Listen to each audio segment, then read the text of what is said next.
Assalamualaikum warahmatullahi wabarakatuh. Baiklah, hari ini kita akan belajar materi PAI kelas 11 dengan materi menghindari perkelahian pelajar dan minuman keras serta narkoba. Di sini ada 3 materi. Yang pertama perkelahian pelajar, yang kedua miras, yang ketiga narkoba. Oke, untuk membahas satu materi yang pertama yakni tentang perkelahian. Apa itu perkelahian? Perkelahian juga disebut dengan tawuran pelajar, adalah perkelahian yang dilakukan oleh sekelompok orang, yang mana perkelahian tersebut dilakukan oleh orang yang sedang belajar. Tawuran antar pelajar bisa terjadi disebabkan saling mengejek atau bahkan hanya saling menatap antar sesama pelajar. Bahkan saling perebutan pacaran pun bisa menjadi pemicu tawuran dan bisa banyak yang lainnya lagi. Apa penyebab atau faktor-faktor penyebab perkelahian? Yang pertama, ada 2 penyebab. Yang pertama adalah internal, yang kedua eksternal. Apa itu internal? Internal itu faktor internal terjadi di dalam diri individu itu sendiri yang keliru dalam menyelesaikan permasalahan di sekitarnya dan semua pengaruh yang dari luar. Jadi, seorang individu itu tidak bisa menafsirkan perkataan orang tersebut, salah menafsirkan perkataan orang tersebut, sehingga dari penafsiran yang salah itu menyebabkan perkelahian.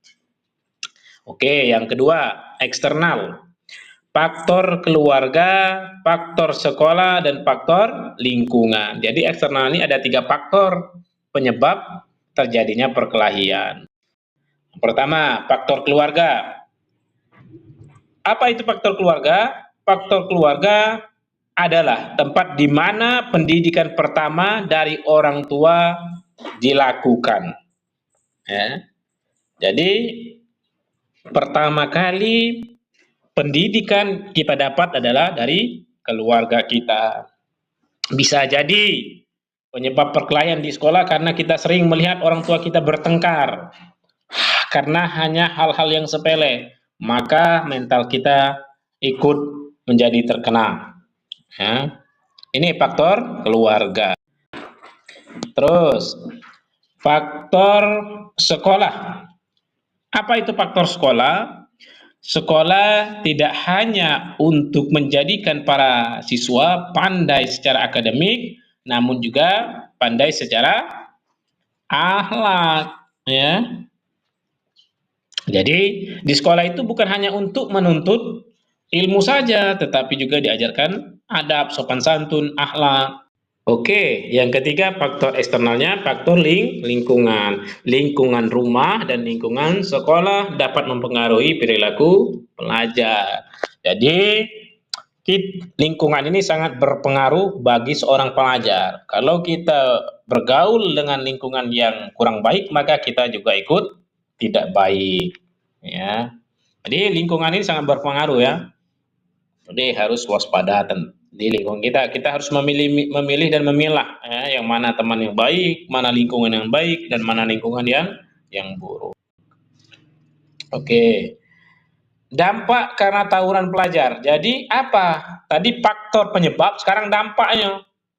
Dampak kalau sudah terjadi perkelahian itu apa dampaknya? Nah, seperti itu nah ya. Yang pertama, kerugian fisik. Pelajar yang ikut tawuran kemungkinan akan menjadi korban. Ya, fisik kita rugi, umpama lemparan-lemparan batu karena tawuran, jadi kita terluka, rugi dengan fisik. Yang kedua, terganggunya proses belajar mengajar. Ya, kita terganggu dengan proses belajar mengajar kalau mengajar orang melempar batu dan sebagainya. Ya, kita tidak ikut pelajaran yang diajarkan oleh guru di sekolah. Yang ketiga, menurunnya moralitas para pelajar. Ya, moralnya turun. Nah, ini dampak karena tawuran tadi, moral jadi turun, tak dihargai lagi.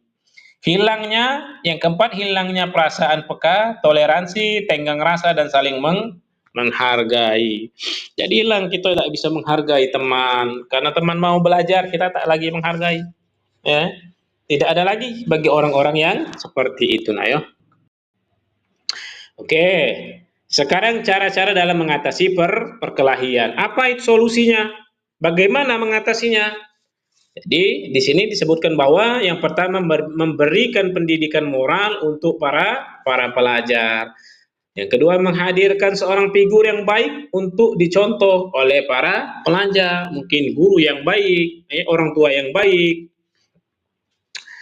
Yang ketiga, memberikan perhatian yang lebih untuk para remaja yang sejatinya sedang mencari jati diri. Jadi anak-anak yang seperti itu maka akan diberikan perhatian yang sangat lebih dibandingkan dengan anak-anak yang baik-baik saja. Terus melihat kelemahan dan kekurangan diri sendiri. Mungkin juga bisa dibantu oleh gurunya, oleh guru BK untuk mencari jati dirinya. Oke, sekarang materi khamar, miras atau minuman keras. Apa pengertiannya? Miras atau khamar jenis minuman dan makanan yang dapat memabukkan dan menghilangkan kesadaran seseorang. Dalam hadis, pengertian dalam hadis, khamar atau minuman keras adalah induk dari berbagai macam keburukan atau kerusakan. Apa dasar mengharamkan khamar itu? Nah, ini dasar hukumnya. Quran surah Al-Maidah ayat 90 sampai 91. Wahai orang-orang yang beriman, sesungguhnya minuman khamar, berjudi, berkurban untuk berhala dan mengundi nasib dengan anak panah adalah perbuatan keji termasuk perbuatan setan. Maka jauhilah perbuatan-perbuatan itu agar kamu mendapatkan keberuntungan. Dengan minuman keras dan judi itu, setan hanya bermaksud untuk menimbulkan permusuhan dan kebencian antara kamu dan menghalang-halangi kamu dari mengingat Allah dan melaksanakan sholat, maka tidaklah kamu mau berhenti. Ini dalil mengapa diharamkan. Mengapa khamar itu dilarang? Yang pertama, sifat memabukkan. Khamar adalah minuman yang memabukkan atau menghilangkan akal. Terus mengapa dilarang yang kedua? Perbuatan setan. Dalam Al-Quran Allah mengatakan bahwa khamar adalah perbuatan setan yang keji. Apa yang keji itu? Tindakan buruk, jahat atau tercela. Contohnya pacaran. Pacaran itu termasuk berzina. Mengapa dilarang? Menimbulkan perselisihan. Khamar merupakan cara setan untuk memecah belah umat Islam. Mengapa dilarang lagi? Membahayakan kesehatan. Khamar dapat menyebabkan kecanduan, merusak organ dalam tubuh, dan menimbulkan kebutaan. Terus, larangan sholat. Al-Quran melarang umat Islam menghadiri sholat dalam keadaan mabuk. Jadi dilarang kalau seandainya kita dalam keadaan mabuk. Jadi anak-anakku sekalian, hindari hal-hal yang menyebabkan diri kita sendiri rugi. Baiklah, itulah materi yang kita sampaikan. Jazakallahu khairan katsira. Semoga bermanfaat. Wassalamualaikum warahmatullahi wabarakatuh.